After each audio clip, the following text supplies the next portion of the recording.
Pourquoi Rambo doit son nom à un poète français?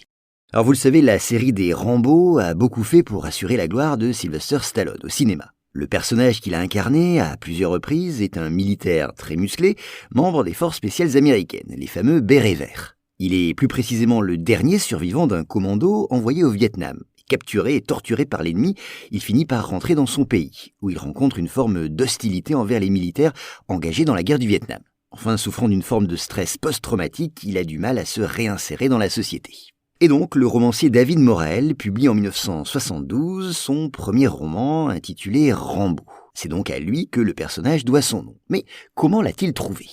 Eh bien, selon la version la plus répandue, le romancier aurait eu à ce sujet une sorte d'inspiration un jour que sa femme rentrait du marché. Elle rapportait dans ses provisions des pommes qu'elle ne connaissait pas et qu'on appelait des Rambo.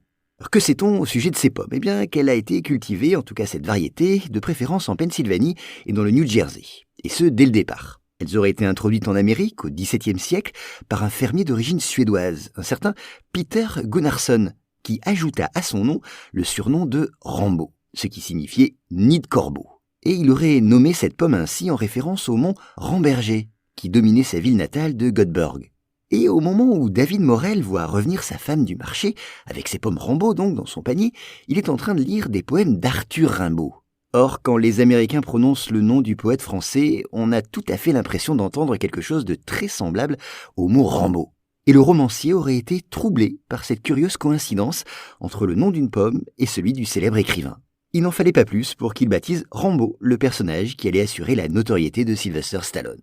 Enfin, il est à noter que le prénom du personnage, John, a été choisi, lui, en référence à une célèbre chanson de la guerre de Sécession. Voilà pour cet épisode. S'il vous a plu, sachez que j'en publie plusieurs par jour sur mes podcasts Choses à savoir. Je mets tous les liens en description. Merci.